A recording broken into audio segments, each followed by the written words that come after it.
Библейская видеошкола Ульфа Экмана. Аминь.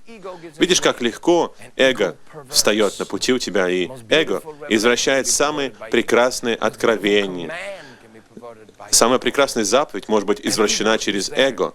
Эго встает, чтобы взять контроль в свои руки и держать в руках нетронутым то, что Бог дал, чтобы я мог делать это, не будучи истинным учеником Иисуса. Это то, чего хочет твоя плоть, и ты лучше знай это.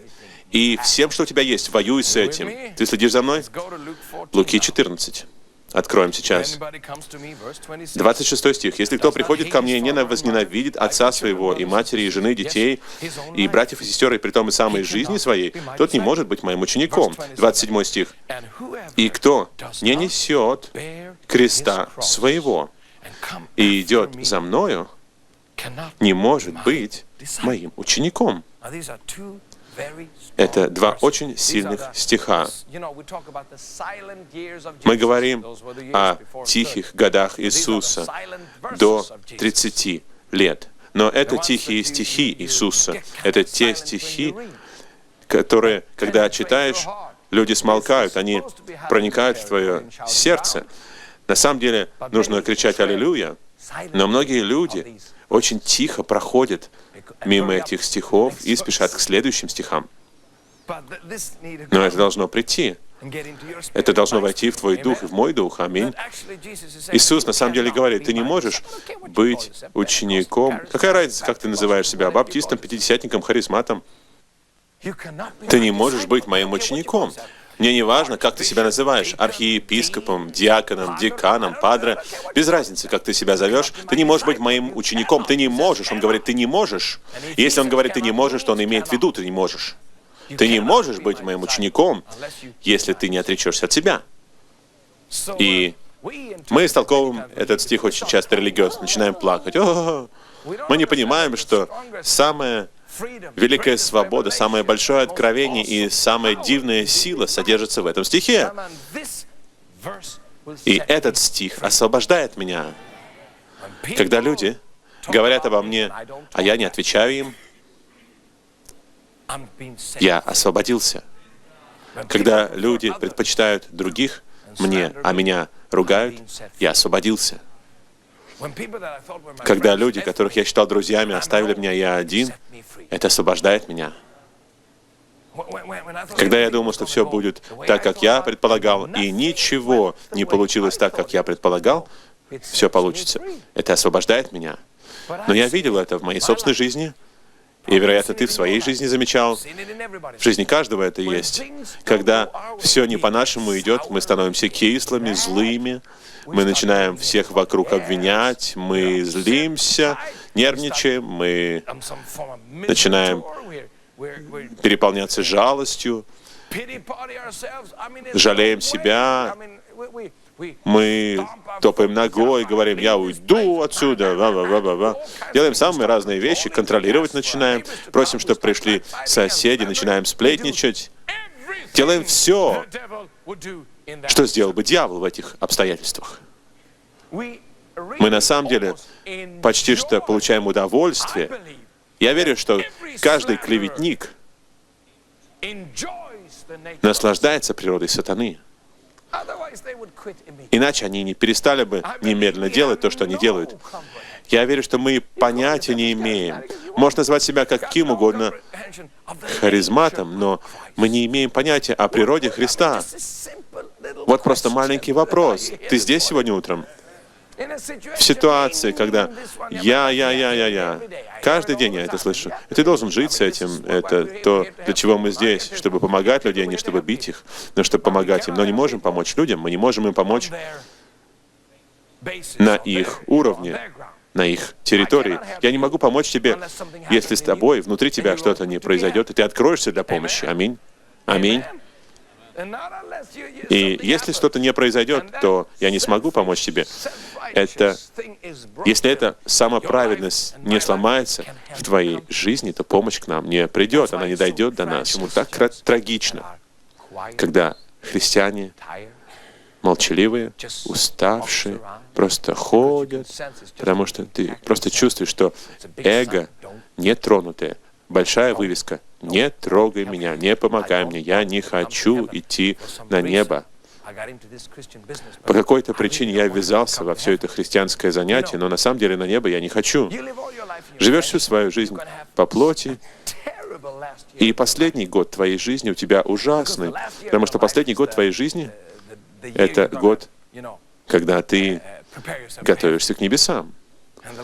И Господь будет работать с тобой, потому что на небе Он не допустит плоти. Всю плоть оставляешь на земле. Делал все, что хотел, ходил своими путями. О, хорошо жил. Но теперь ты собираешься на небо. О, тебе придется попотеть в этот последний год своей жизни. Святой Дух просто придет и будет говорить: а зачем ты это делал? Почему ты не поехал на миссионерское поле? Почему ты клеветал на тех людей? Почему ты делал все вот это? Тебя просили прийти помолиться, ты не помолился. Тебе сказали пойти к соседу, а ты не пошел. Последние годы твоей жизни будут ужасными, потому что если ты спасен, ты пойдешь на небо, но Бог не допустит все это на небо, и Он будет тебя чистить, как мертвую рыбу. Ты слышишь меня? Гораздо лучше работать над своей святостью сегодня. Гораздо лучше жить, как Иисус, сегодня.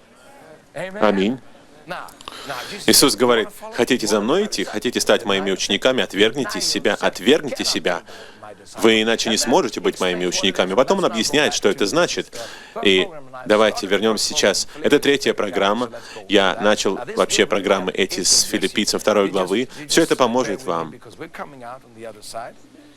В воскресенье тоже будет. Просто немножко потерпите. Аллилуйя. И все это поможет вам. Это поможет вам. Почему вы так злитесь?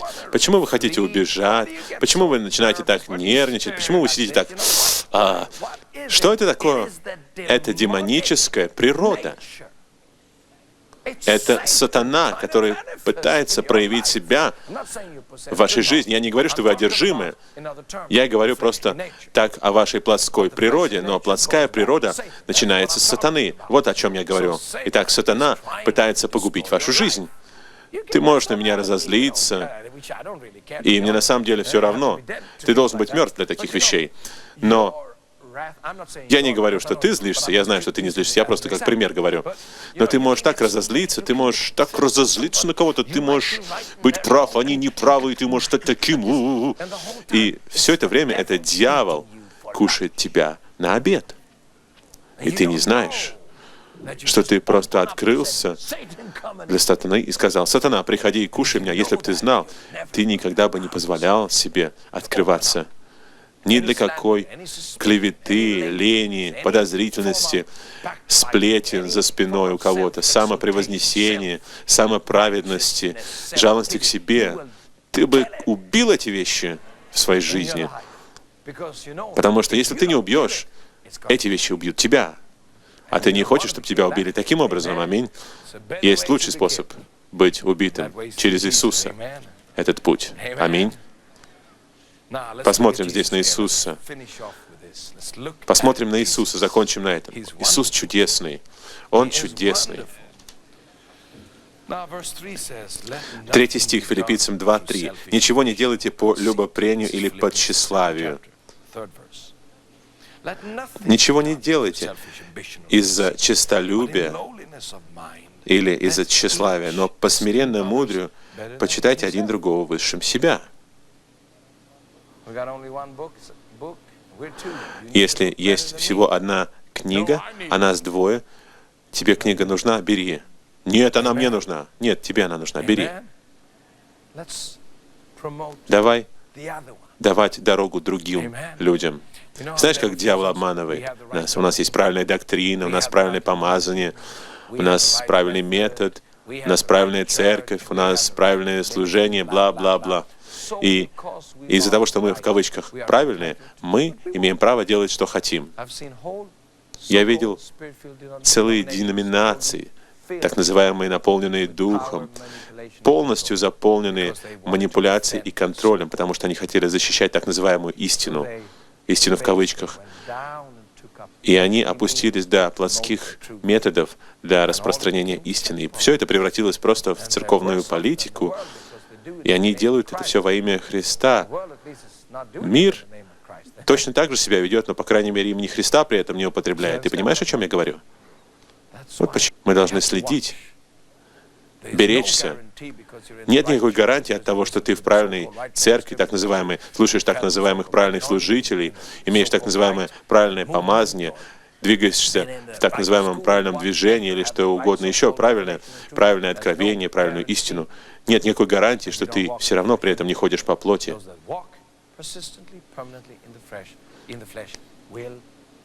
Те, кто постоянно ходит по плоти, пожнут тление. Скажи аминь, это чудесно. Это чудесно. Ты освобождаешься от всего этого и такой радостный становишься. Как утенок, не как Дональд Дак, а как другой утенок. Посмотри на Иисуса, 5 стих. «Ибо в вас должны быть те же чувствования, какие и во Христе Иисусе. Он, будучи образом Божьим, не почитал хищением быть равным Богу, но уничижил себя самого». Некоторые люди так боятся за свою репутацию. Они только о ней и думают.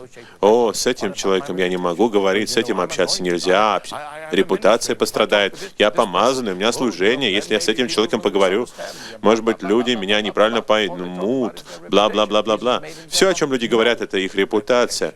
Иисус лишил себя репутации. Так написано в английском переводе Библии. Аминь, аминь. Слава Богу за Иисуса. Он нравится тебе? Да. Приняв образ раба, сделавшись подобным человеком. Раб в этом месте имеется в виду раб, который является рабом всю жизнь. Это что значит? Тот, на кого ты орешь? О, иди сюда, сделай это. В нашем обществе это не распространено. В Индии постоянно это видно. Иди сюда, сделай это. Не то, что люди злятся на людей. В нашем обществе мы просто говорим: давай, побыстрее, иди, купи продукты. И человек говорит: я такой обиженный, меня обидели, почему вы так со мной говорите? Мы, Швеция, как большая больница. Послушай, жизнь — это не больница. Ты что? Ты что? Аминь. Мы должны жизнь увидеть. Хозяин говорит слугам: сделай это. И делай это. Слуга делает это и не приходит за дополнительной зарплатой, за дополнительным превозношением. Он просто делает это. Вот таким стал Иисус. Так что его разум, я видел это, я могу примеры вам привести, которые шокируют вас. Я видел проповедников, которые ведут себя так. Вот люди, им надо помочь. Нет, я проповедник, вот моя большая Библия. Я не могу заботиться об этих людях, потому что я призван заботиться о них. Это так странно, смешно. Это совершенно бесовская вещь, я бы сказал. Я не говорю, что они одержимые. Я говорю, что здесь есть природа дьявола. Я забочусь о себе. Я этим людям помогать? Они не знают, куда едут, они билеты потеряли, они не знают, как сесть на автобус. Я, чтобы им помогал. Я служитель. Мне что, сумки им носить? Знаешь, что это такое? Это совершенно противоположно Иисусу. Ты слышишь? Ты слышишь? Да. О чем я говорю? Я говорю о природе Христа. Ты говоришь: ну если я буду это делать, я потеряю свой авторитет, люди будут презирать меня. Вопрос в том, они Иисуса презирали? Он ходил во власти постоянно. Он слушался Бога, и поэтому Бог защищал его. Он слушался Бога, и помазание из-за этого, из-за послушания было на его жизни. Ты хочешь помазания Божьего на своей жизни? Открой свои глаза, начни помогать ближнему. Но нет, я хочу помазания на чудеса. Так и придет помазание на чудеса. Бог никогда не будет поднимать глупого, эгоцентричного, маленького христианина. Вот поэтому у нас так много так называемых проповедников, которые расстроены, которые не могут проповедовать, не могут начать проповедовать, потому что они никогда никому не помогали, кроме самих себя. Начни кому-то другому помогать. Открой глаза, посмотри на людей вокруг тебя. Помоги им, и помазание сразу же придет. И ты скажешь: Люди не видят этого. Откуда ты взялся такой? Бог тебя видит. О, Бог увидит. Но люди-то не видят меня. Ты чем занимаешься? Пытаешься карьеру, что ли, какую-то сделать? Вот почему христиане нервными становятся. Они не верят в Бога, не доверяют Богу, они просто проповедуют о Нем. Если бы ты верил в Бога, ты бы знал, что Он позаботится о тебе, что Он поднимет тебя. Если ты смиришь себя перед Богом, то в время Он тебя вознесет. Аминь. Вместо того, чтобы пытаться постоянно себя превознести, как ты превозносишь себя? Хвалой, преувеличениями. И рассказываешь: о, когда я в город приехал, тогда начали вещи происходить там.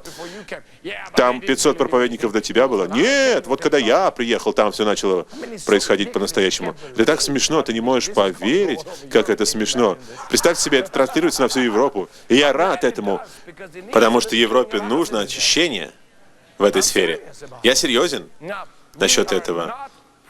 Мы не проповедуем о Христе. Бог хочет, чтобы Христос сформировался внутри нас. Это значит, что природа Христа должна выходить из нас. Как увидеть, какая природа из тебя выходит? Как лимон все равно, что чуть-чуть сдави, и увидишь, что пойдет из него. Да. Лимонное дерево очень красивое. И цветок лимона очень приятный. А плод лимонного дерева съесть невозможно. Так же и с тобой. Выглядит, может быть, снаружи красиво. Чуть сдавишь, и всякая ерунда лезет. Аминь. Лучше пусть будет все наоборот. Когда ты попадаешь в неприятности, когда потерял билет на самолет или на поезд, когда ничто не идет по-твоему, тогда-то природа Христа и должна проявляться в твоей жизни. Аминь. Аллилуйя. Слава Богу. Аллилуйя. Аминь. Если ты пройдешь это испытание, то Господь скажет: окей, Он может это делать, пускай едет в Индию, в Африку. Потому что Он не начинает жаловаться, хныкать, Он не будет лгать и преувеличивать, Он не будет носиться и валить вину на всех остальных. Он ученик. Хочешь учеником быть? Отвергни все, что у тебя есть. Отдай все Иисусу. Возьми свой крест, бери его каждый день. Не сражайся ни с кем, не будь шведом. Просто будь учеником. И природа Христа сформируется в тебе. И весь народ сказал.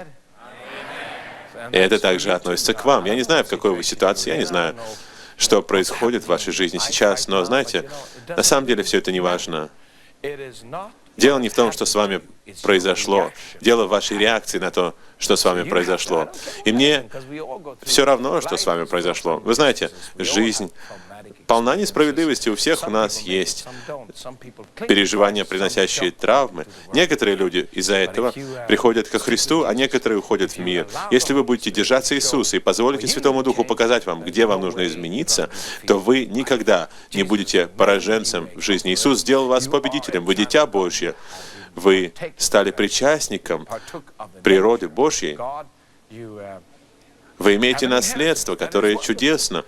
Но как вы будете жить с Ним? Вы не можете жить духовной жизнью по плоти. Вы должны проверять свои мотивы, свою реакцию на разные вещи. Вы должны позволять Святому Духу приносить изменения в вашу жизнь.